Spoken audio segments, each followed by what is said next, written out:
As we go live, this is like take a drink. Hello, everyone. It's Shabbat Shalom. So nice to see all of you.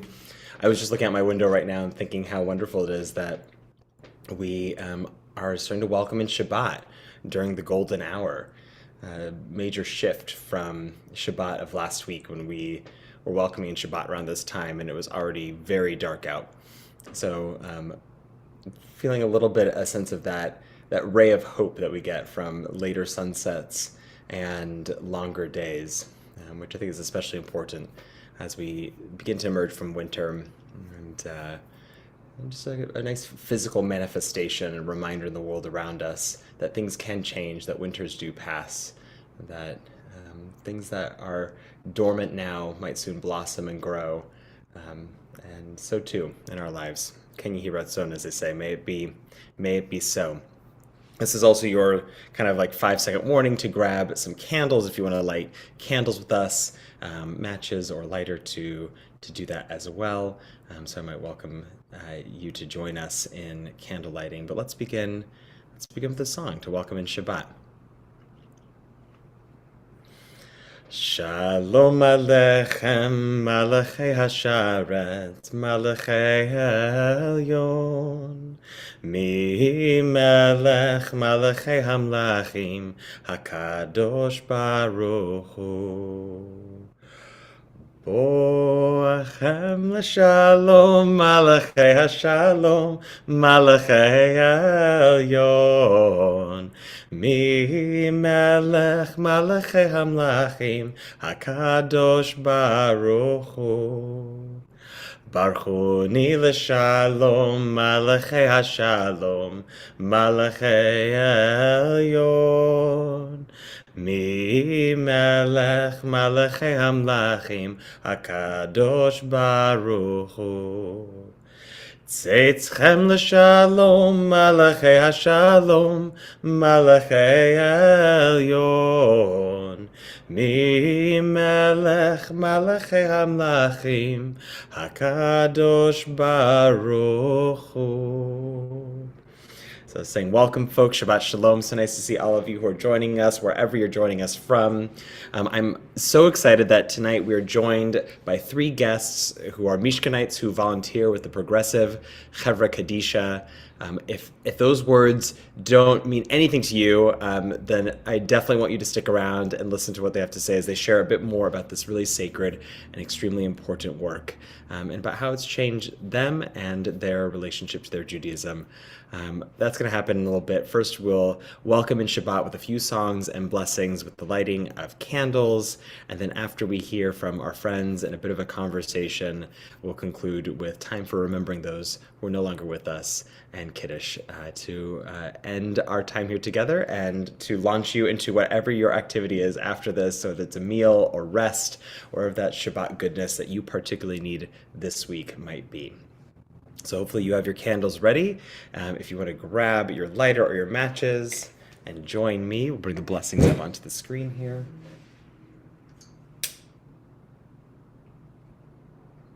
We light our Shabbat candles as a reminder of our ability to bring light into the world.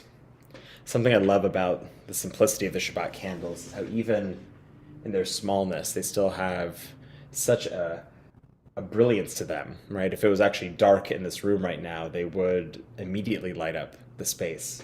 And so too our small light has the ability to light up a darkness that seems much greater than us, but truly is not as powerful as the light that we hold. We wave in that light, this external manifestation of our own inner light. We cover our eyes and we say the blessings over the Shabbat candles together. Baruch atah Adonai, Eloheinu melech haolam, asher kiddushanu b'mitzvotav, v'tzivanu lehadlik ner shel Shabbat. Shabbat Shalom, folks. I'll continue with a few more songs.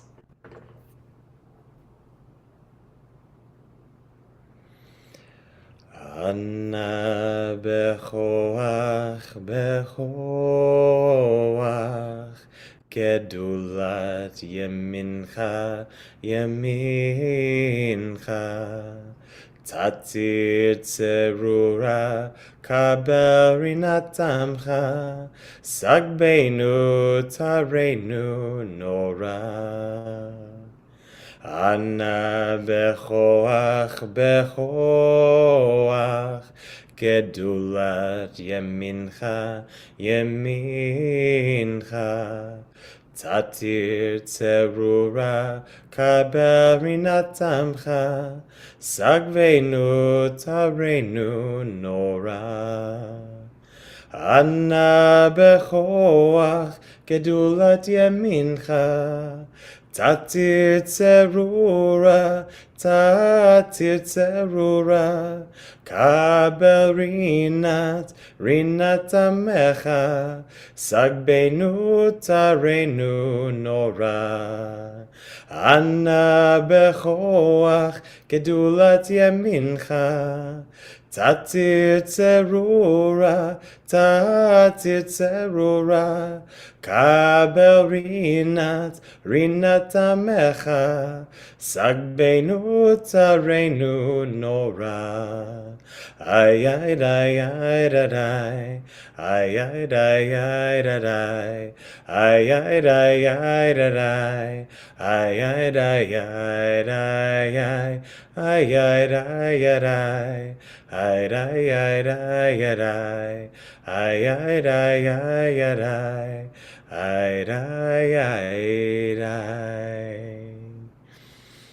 Go to the next slide.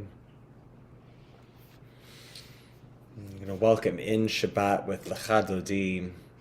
The image of this particular psalm, this particular prayer, this poem, is we imagine Shabbat coming into our space like a bride, right? Beautiful and radiant, because all brides are beautiful and radiant on their wedding day.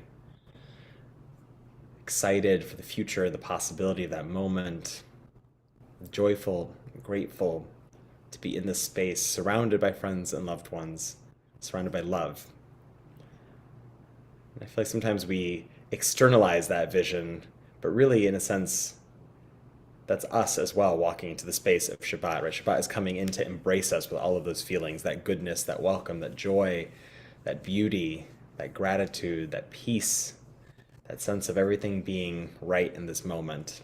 And I think in particular in these moments where the world seems so off kilter, so out of control, broken in some really deep and painful ways, Shabbat comes in to remind us that we have the ability to create a sliver of that in our lives. Maybe sometimes it's a bit easier to access that space, maybe sometimes it's a bit harder to access that space, but we do have the ability to carve out a little bit of that in our lives, not as a act of willful ignorance around the world as it is, but truly to create a glimpse of the world as it possibly could be.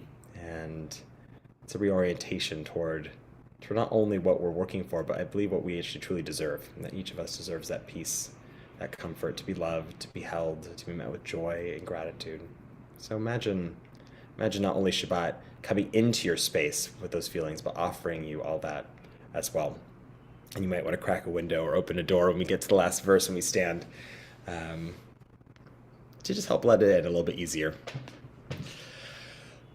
Lecha Dodi likrat kala, Pnei Shabbat nekabela. Shamor vezachor bedibur echad, Ishmiyanu el hamyuchad. Adonai echad, u'shemo echad, l'shem u'tiferet ve'litila.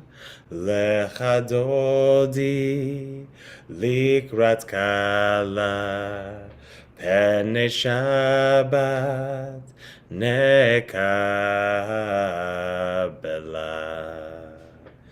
Likrat Shabbat lechu v'nelcha ki hi mekor haberacha.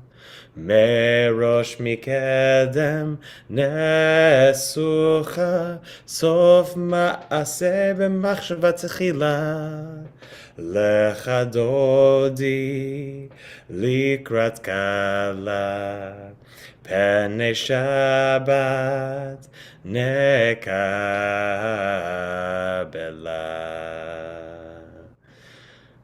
Lo tevoshi velo tikalmi ma tishtochachi u'ma techami.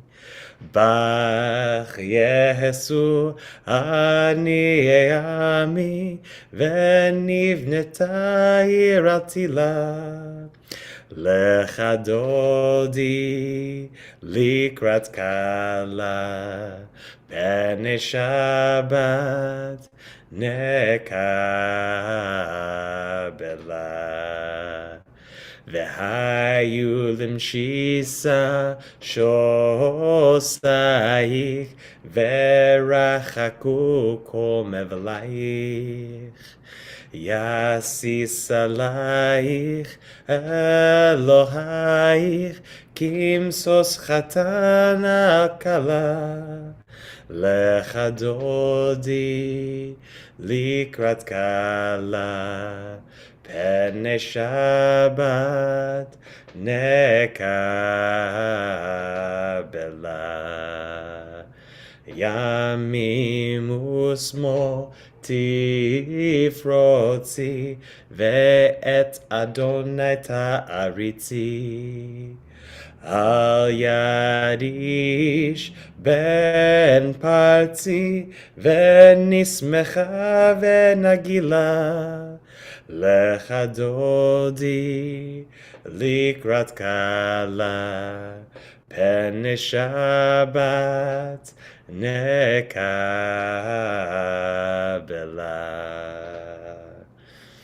Bo, we stand up with this one. I caught myself on guard there. We stand up together, we face a door or a window, we open a crack. We welcome in Shabbat. Boi v'shalom ateret bala gam besimcha uvetzola. Toch emune am segula boi chala lecha dodi likrat kala Pnei Shabbat nekabela lecha dodi likrat kala Pnei Shabbat nekabela.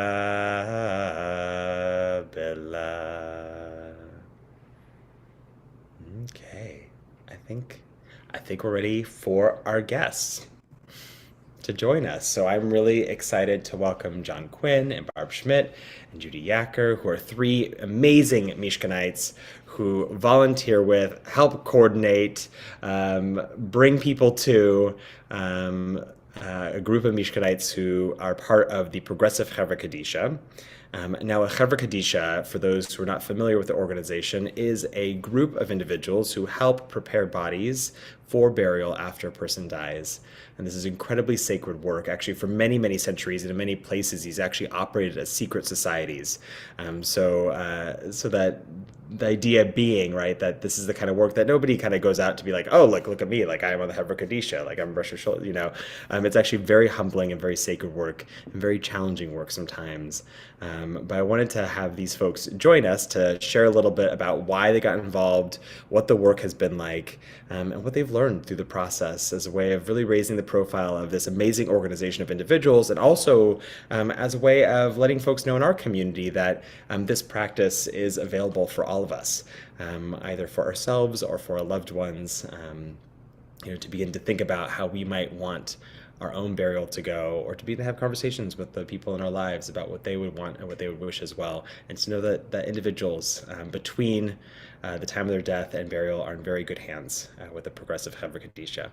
So I would love just to have each of you introduce yourselves briefly and to tell us like what brought you to this work, right? Because I don't think many people wake up and say, I want to do something that's very challenging, very uncomfortable. I think to most people, given that I think most of us are very in our lives are very far away from the kind of immediacy of death. So, Judy, you're in the top right corner for me, so I'm going to ask you to go first, if that's okay. Sure, that's fine. I'm Judy Yacker, and I've told this story several times already, but I had never even heard of Tahara or Chevra Kadisha until fairly recently.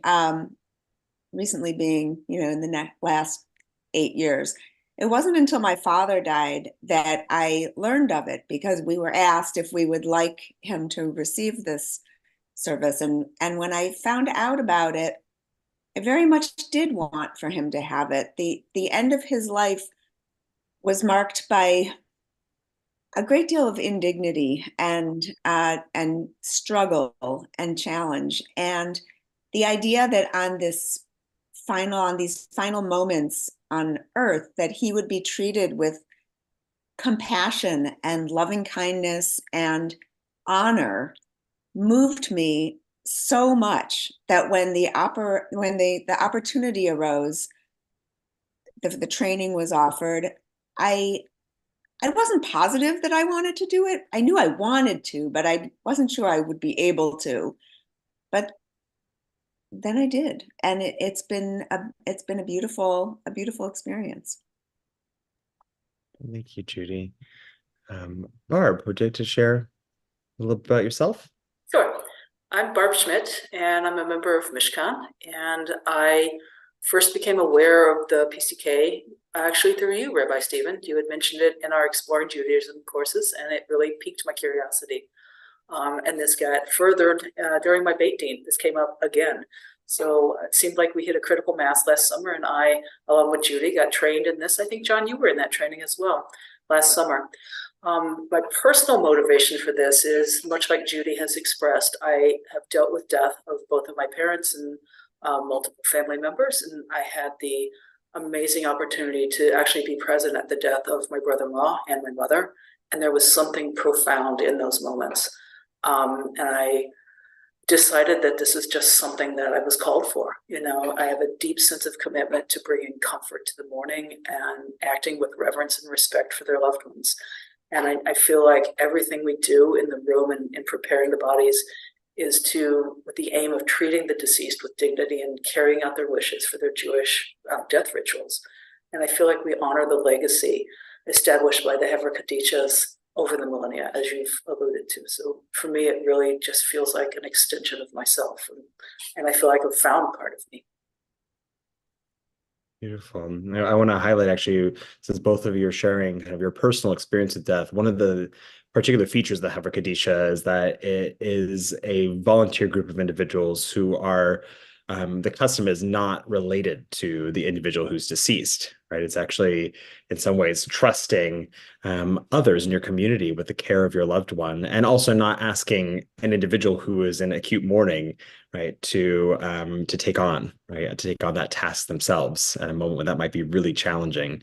So I love how both of your personal experiences have turned into this desire to really be part of the group of individuals who cares for other people's loved ones in that moment. John, could you share a little bit? Sure. Yeah, I'm John Quinn. I'm a builder. I work in philanthropy here in Chicago, and I also first learned about the progressive Hever Kadisha in Exploring Judaism. I was in the same year cohort as Barb. And one of the things that you do, one of the many things that you do when you're going through the conversion process is spend a lot of time talking about life cycle rituals. And there was something about the session that we did about death that was very meaningful for me. And I've been trying to think in preparation for our conversation today, why.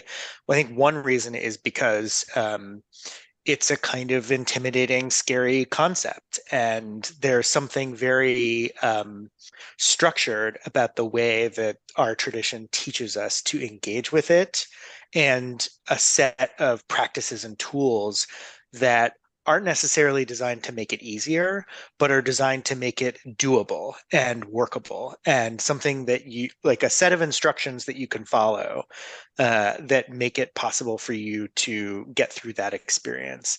And I think some of this is also a response to, like both Barb and Judy said, I had family members who've had very difficult death experiences, and we didn't have in those experiences ways of structuring and processing what we went through.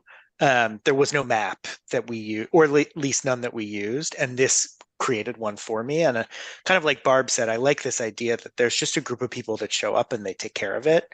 And for me, it's an act of service back to a community that I've become a part of and that has meant a lot to me.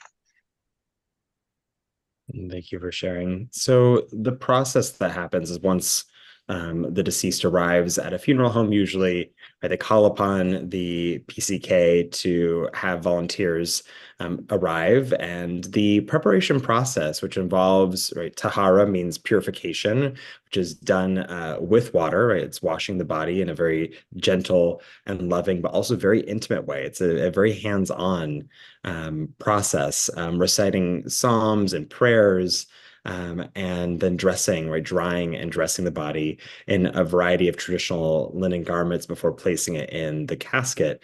And so you're spending a lot of time, right, really intimately engaged with the deceased in this moment. And then many times folks will also stay with the body, with the deceased, until the time of burial. There's an idea, right, the intimacy and the love and the tenderness of this moment comes because an individual soul is still with their body in the Jewish tradition until burial happens. And so we never want to leave that person alone. So it's a great act of care, but it's a very intimate act as well. So I'm curious, in that process, what has really challenged you or what has surprised you? And I'll let whoever feels like sharing in that moment unmute and go first. Well, I can tell you almost everything about this has surprised me. I mean, I have to say that I can't even sweep a dead mouse into a paper bag to take it out to the trash. I mean, I like freak out. I cross the street if there's a dead bird on the sidewalk. So the idea that I am like very, very hands-on, touching a body and in this, as you explained, very intimate way is so surprising to me that I not only am able to do that, but that it doesn't feel like, ugh, it doesn't feel weird or icky in any way or scary.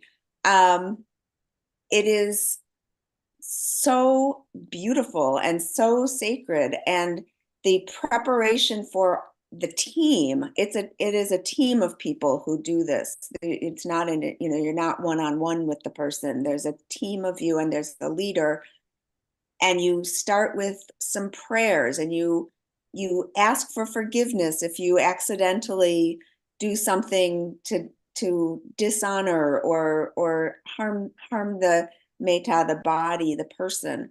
And so there's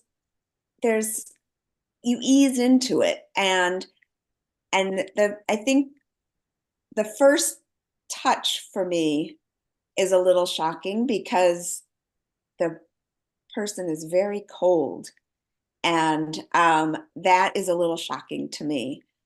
But also they warm up and you get involved in very specific tasks, and it is very manageable, and it is a very beautiful and communal experience.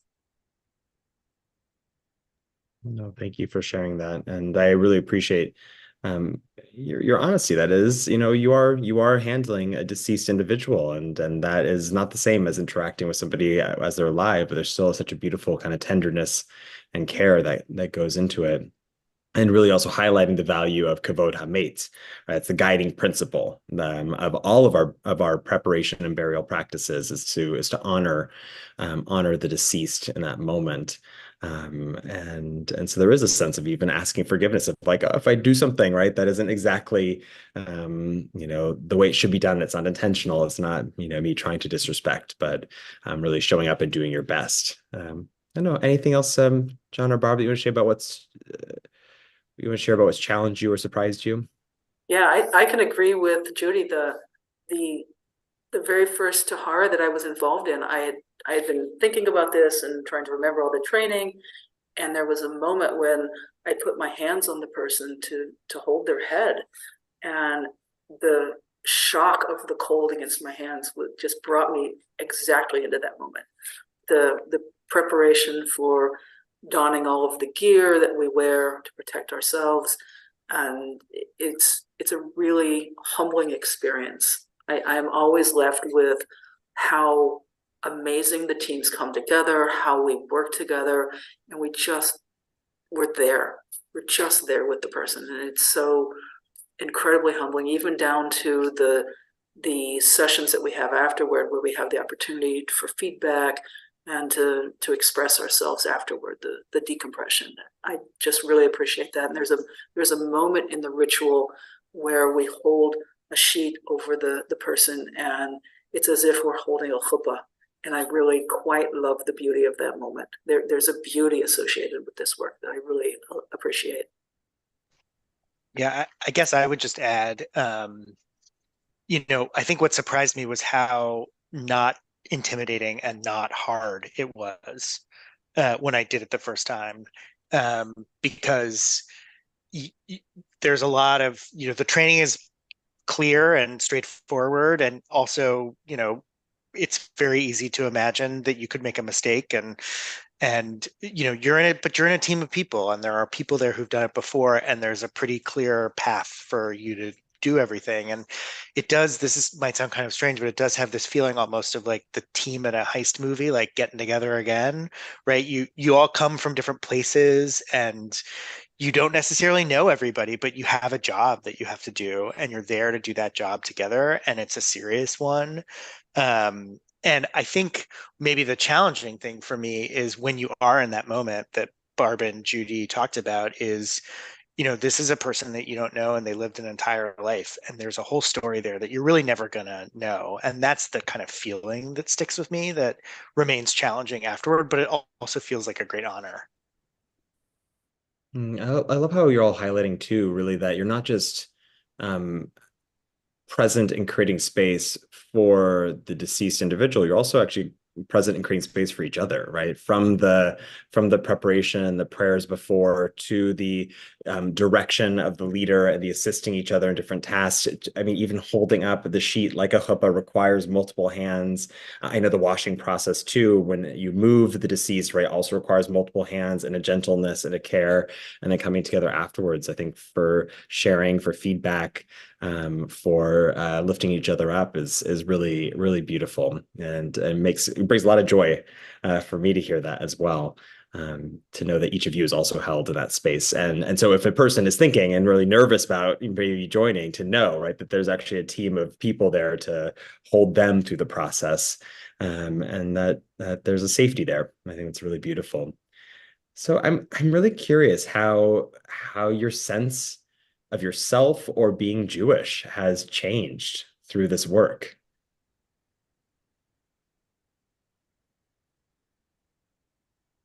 Well, I I think um, as Barb was saying, it is being such an integral part of community that this is not, this is something that we do, just regular people, we're not rabbis, we're not priests, we're not, high anythings.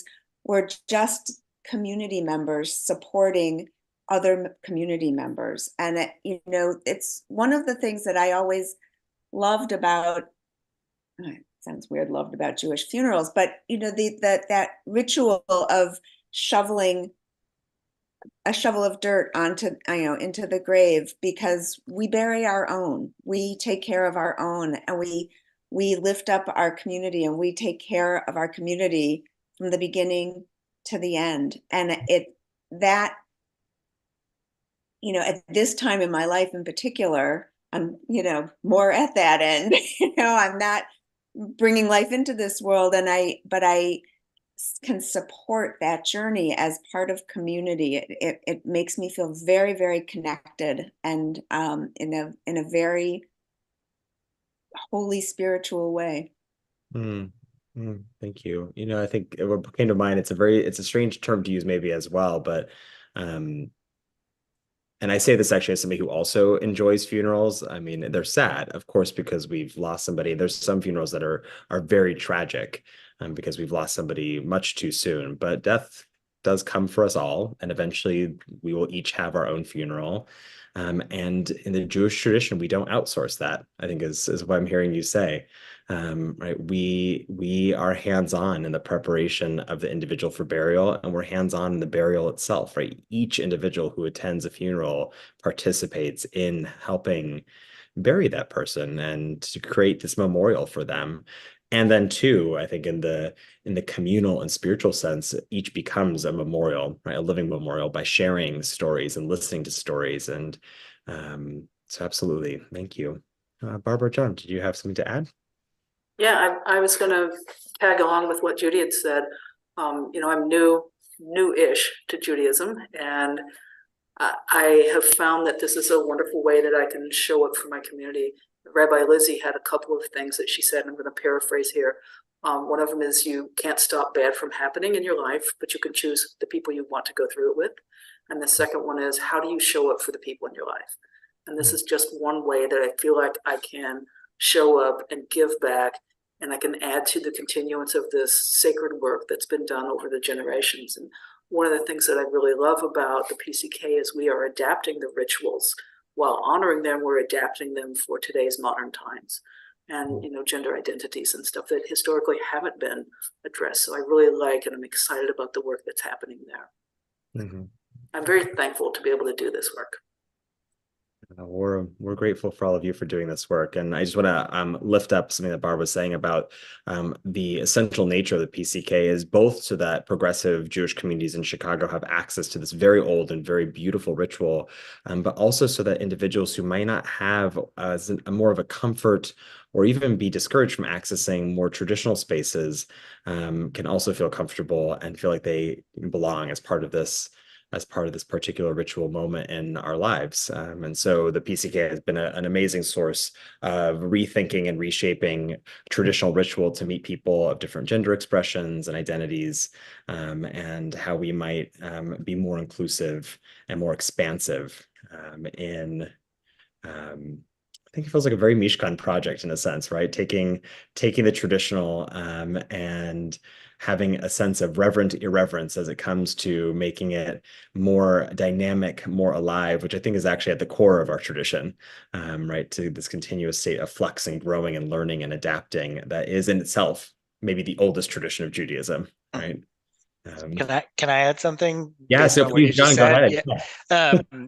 Another thing that this has been meaningful for me on my Jewish journey is it's very embodied, right? We do a lot of reading and then talking about the things that we read, and then talking about the things that we read, and singing, and we do a lot of intellectual work in this tradition, and it's a great privilege to be able to do work that feels embodied, right? That uses a body, that uses your hands and is about other bodies, right? I mean, there are other things that Jewish tradition calls for that are very embodied, and the stereotype that all people do is talk and read and think and argue is not right. But there's a moment in the Tahara process where you almost kind of can't think and can't analyze because you have a set of tasks that you do. So you kind of almost just flow into this experience in a way that feels very connected to the physical rather than the mental in this really interesting way. No, I appreciate you highlighting that. I think one of the great myths, as you point out, of the Jewish tradition is that we're just a people of the mind, and maybe a people of the spirit, but there's a debate about that. But we're also embodied individuals, and a lot of our tradition actually focuses on being embodied humans, right, in a world that is physical. Um, and uh, and this is one of those spaces where I think that truly comes to the fore, and maybe even more so in that it becomes the primary mode of engagement, and maybe the mind, right, and the thinking falls a bit to the back, and the spirit, right, and that experience, that emotional experience, is actually coming through one's embodied presence in that space, um, which does make this space unique among a small group, I would say, of Jewish rituals that are kind of body first in some ways. Um, so maybe just to wrap up our conversation here, although there's much more to talk about, and I hope people will continue having these conversations and learning more. What would any of you say to somebody who's thinking about getting involved in something like the PCK? I would say ask questions, come to a training. They're offered periodically. I don't really know, a couple times a year, I think. Um, there's, you just find out about it. There's no obligation. And even if you decide you want to become a member, when you are first called or at any time, you can choose not to be hands-on. You can choose to observe. You can choose to watch somebody's child so they can be part of the team. There are many, many ways that you can still be of service, including the real nitty-gritty of it. So there are a lot of ways to be involved. And it's really a beautiful team effort. Amazing. Thank you so much. Thank you. Well, thank you to each of you, to Judy and Barb and John, for taking the time to join us this Shabbat. We're going to turn to a few more prayers and blessings. We're going to take a moment to create space for prayer for healing, and for blessings of peace to all the places in the world in need of peace. And then we'll take a moment for remembering those who are no longer with us, and Kiddush. So this is your warning if you'd like to grab a Kiddush cup and something to to fill it with. So thank you all. I'll let you go off screen. We'll bring up our slides for Hashkivenu, and we'll continue with our time here together.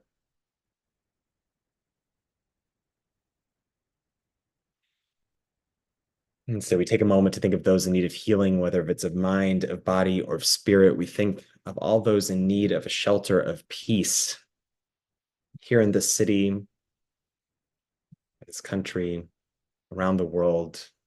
We think of those in Israel and in Gaza, in need of shelter, of safety, of comfort. And we pray for peace. May it come in our time very soon. Hashkivenu Adonai Eloheinu l'shalom v'ha'amidenu shomreinu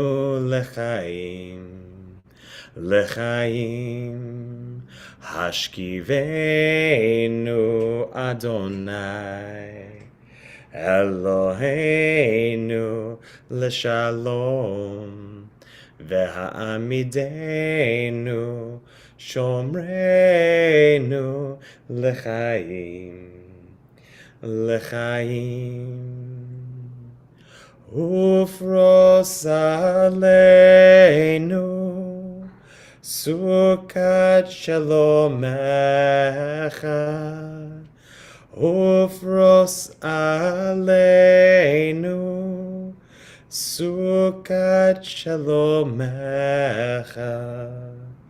hashkivenu Adonai Eloheinu l'shalom v'ha'amidenu shomreinu l'chaim.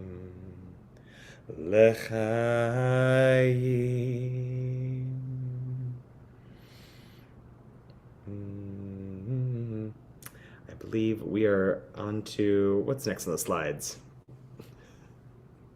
Next slide. There we go. Okay. On to the Mourner's Kaddish. If you're thinking of somebody this evening on their yard site, or you're in a period of mourning, having experienced a loss recently, I invite you to rise as you're able for Kaddish Yatom, the Mourner's Kaddish. Yitgadal v'yitkadash shemei Rabbah, be'alma divrach chirutei ve'amlich malchutei, be'chayachon uvyomechon uvchaye zechol beit Yisrael, ba'agala uvizman kariv v'imru Amen. Yehei shmei Rabbah mevarach leolam omei almayam. Yitbarach v'yishtabach v'yitpa'ar v'yitroman v'yitnaseh, v'yithadar v'yit'aleh v'yithalal shemei dekudisha brichu.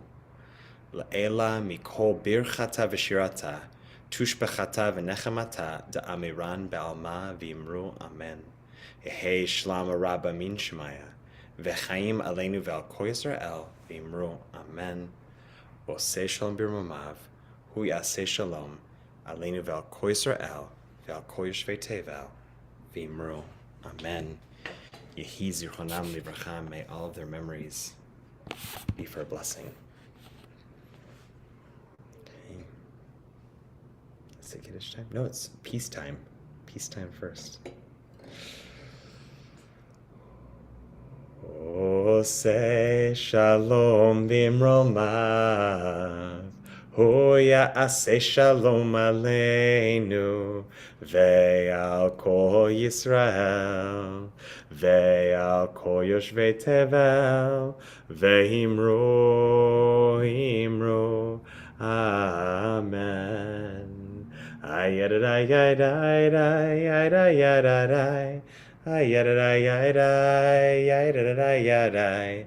Ayadadayadayadayadayadai.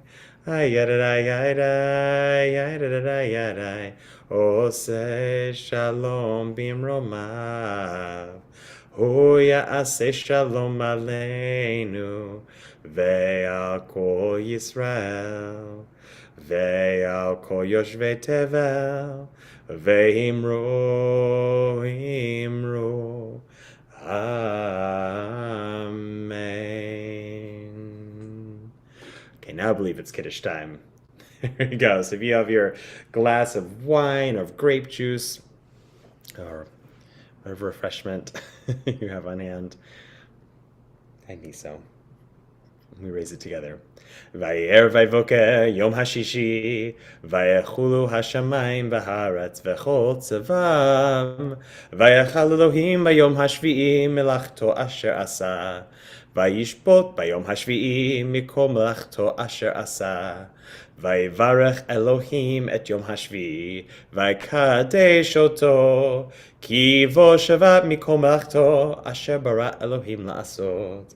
Savri Chavarai, cheers my friends. Baruch atah Adonai Eloheinu melech haolam, borei pri hagafen.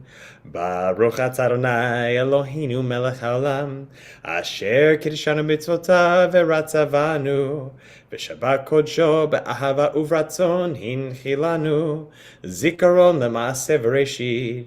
Ki hu yom techila lemikra'e kodesh, zecher letziat Mitzrayim.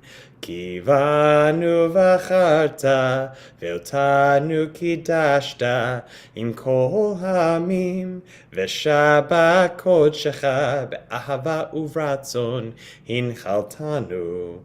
Baruch atah Adonai, mekadesh haShabbat. Amen.